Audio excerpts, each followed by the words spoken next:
I'm going to tell you everything you need to know about the Aegis Vanguard Warden, and we're starting right now. Aegis Combat Assist activated. Systems green. Welcome to A Star Citizen's Buyer's Guide. What's up, citizens? This is Subliminal here, and today we'll be discussing the features, functions, and benefits of the Aegis Vanguard Warden. And we'll compare those features amongst competing ships so you can make an informed buying decision. In this review, we'll cover a brief overview, take a look at the exterior, tour the interior, review stat comparisons, go over weapons, discuss components, review the pros and cons, and finish up with my thoughts on the Vanguard Warden. If this is our first time meeting, welcome. My name is Subliminal, and my passions are Star Citizen and content creation. Be sure to check out some of my other reviews in this series and consider subscribing. Now let's get to it. The Aegis Vanguard Warden is a long-range military fighter which features extensive forward-mounted weaponry designed to tear through the shields and armor of other spacecrafts. So named because of their multiple jump range allows them to form the vanguard of any military expedition. The Vanguard is manufactured by Aegis Dynamics. Aegis is an Earth-based spaceship manufacturing company. They are known for their UEE military ships. The Warden is part of 4 Vanguard series variants. The Vanguard Hoplite, Harbinger, and Sentinel are also available. However, the Hoplite is the only other variant that is currently flight ready. Be sure to add my review of the Hoplite here to your watch later list. The Warden is currently flight ready.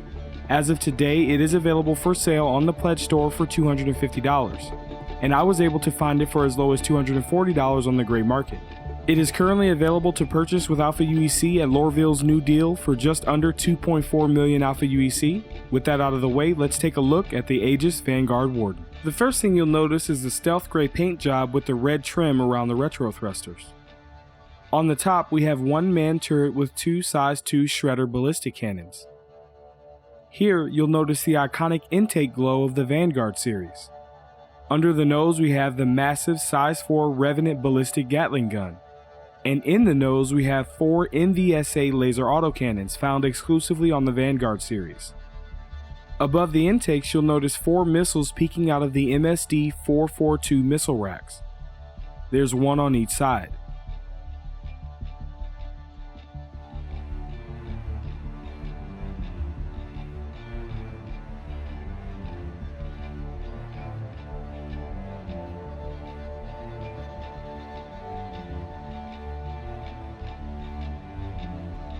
Here you'll notice the tracked landing gear from the original concept.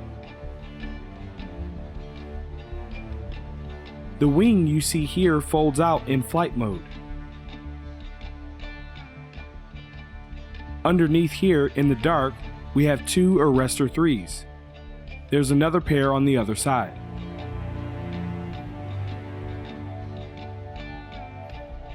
Let's head inside. We'll close the cargo door first. This gives us access to the rear component housing that holds the size 2 quantum drive. We'll turn back around and head into the crew quarters. Here we have what looks like kitchen appliances. To the right of this is a munitions locker.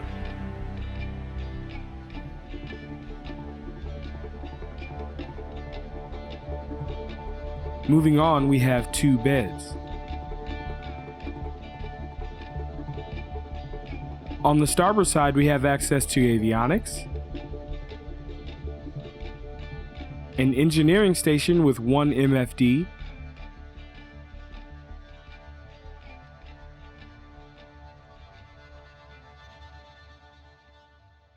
a storage locker that I suspect will house armor or clothing in the future, and last we have a shower room with a fold-out head.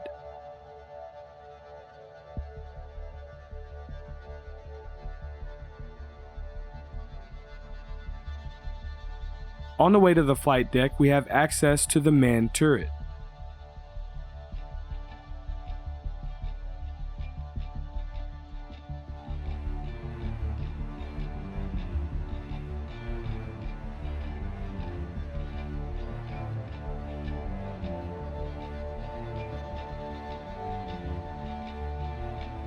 Before we enter into the flight deck, we'll open the radar component housing located under the stairs.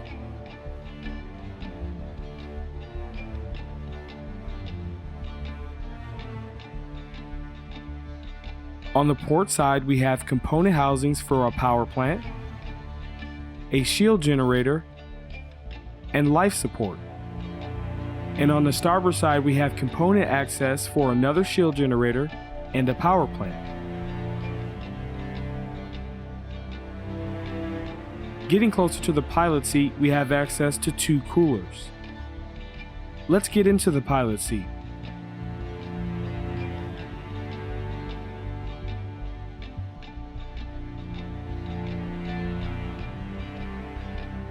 Here we have 4 MFDs and a hollow radar in the middle. The Vanguard Warden does not feature an ejection feature.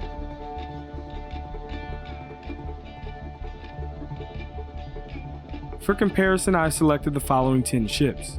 The Google Sheet document with the data is linked in the description.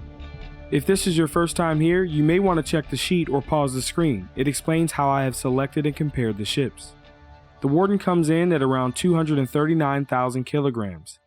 It has a max crew size of 3, has a cargo capacity of 0 SCU, as well as 5 other ships on this list.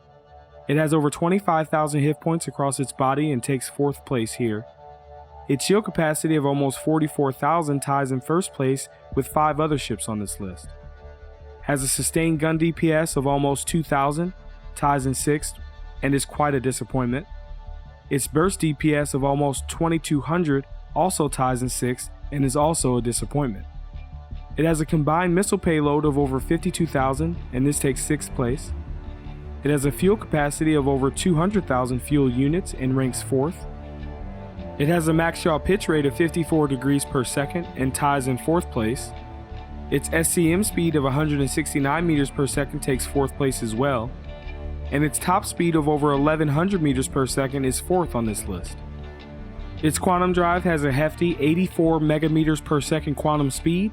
The Warden ties in 1st place with 3 other ships on this list. So travel from Port Alazar to ArcCorp will take you only 8 minutes and 18 seconds. Its QT range of 95 gigameters ties in 4th place.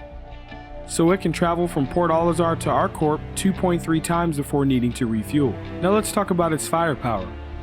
The Vanguard Warden has 1 manned turret with 2 size 2 hardpoints on top, and on the nose it has 4 size 2 and 1 size 5 hardpoints.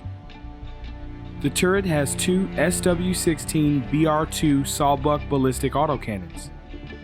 1 shredder is size 2, has 64 physical damage with 280 RPM for a total of 299 DPS and a 2100 meter range. In the nose, it has 4 size 2 proprietary MVSA laser autocannons. 1 MVSA is size 2, has 183 energy damage with 75 RPM for a total of 229 DPS and a 2000 meter range. Under the nose, it has 1 Veripuck S5 gimbal mount with 1 Revenant ballistic Gatling gun. 1 Revenant is size 4, does 31 physical damage with 1300 RPM for a total of 672 DPS and a 3700 meter range. For missiles, it has 2 MSD-423 missile racks with 2 Arrestor 3s each. Arrestor 3s are size 3, are cross-section, have 4700 mixed damage, a 3.89 second lock time, and a 9100 meter lock range. It also has 2 MSD-442 missile racks with 4 Dominator 2s and 4 Ignite 2s. Dominator 2s are size 2, are electromagnetic, have 4300 mixed damage, a 1.89 second lock time, and a 6200 meter lock range. Ignite 2s are size 2, are infrared, have a 4100 mixed damage, a 1.68 second lock time, and a 5600 meter lock range. Now for the components. The standard components available on the Warden are as follows. It has 1 size 2 cross-field quantum drive with a 84 megameter per second quantum speed and an 18 second cooldown. 2 size 2 Maelstrom power plants with 7800 max power generation per second each. 2 size 2 Arctic coolers that provide 4 million max cooling per second each. And last but not least, we have 2 size 2 full stop shield generators with 22,000 capacity each. I would say its pros are its max speed is decent, its HP and shield capacity are pretty good, its missile quantity, payload, and diversity amongst missile types is also very good, and of course its QT speed and range are very good. Its cons are, it's kind of slower in regards to SCM speed and agility. Its sustained and burst DPS is a huge disappointment. You would expect a heavy fighter to have substantially more DPS than say a Cutlass Black, but there isn't much of a difference. So, my thoughts. I think the platform on the Vanguard Warden is excellent. For its size, it's a tank. The extra long jump range and speed will certainly come in handy closer to the game's release. However, it is lacking in the weapon damage department. For example, if you take the top turret on the Warden out of the equation, you can get the same damage out of a properly equipped 325A. Just think about that for a second. It has the same pilot DPS as some light fighters, and it's a heavy fighter. So how can CIG fix this? Well, in my opinion, it needs to have one more size 5 hardpoint. Maybe move the Revenant from the nose and add it to the wing, and add another Revenant to the other wing. CIG has stated that the proprietary MVSA guns in the nose will be interchangeable in the future, for more proprietary weapons like distortion cannons, etc. As cool as that sounds, I don't think it will solve the problem. I do believe that this is not CIG's final iteration of the Warden. I think when other variants become available in 3.7, there will be balance changes made to the Warden as well. As for now though, I would have to pass. My money could better be spent elsewhere, in the medium or light fighter category, and still have funds left over. Those are my thoughts, what are yours? Let's continue this conversation down in the comments. The next ship in my review series will be the Aegis Vanguard Hoplite. Let me know what you think about the Hoplite as well as the Warden down in the comments. Did you like this review? Like it. If you are new to the channel, you can subscribe by clicking the circle here. Here is a video I think you would like to watch. Here is a video YouTube thinks you may like. And if you enjoy my content and would like to support the channel further, you can click the join button below this video or check the description for even more ways to do so. However, your viewership is more than enough. Until next time, citizens, I'll see you in the verse.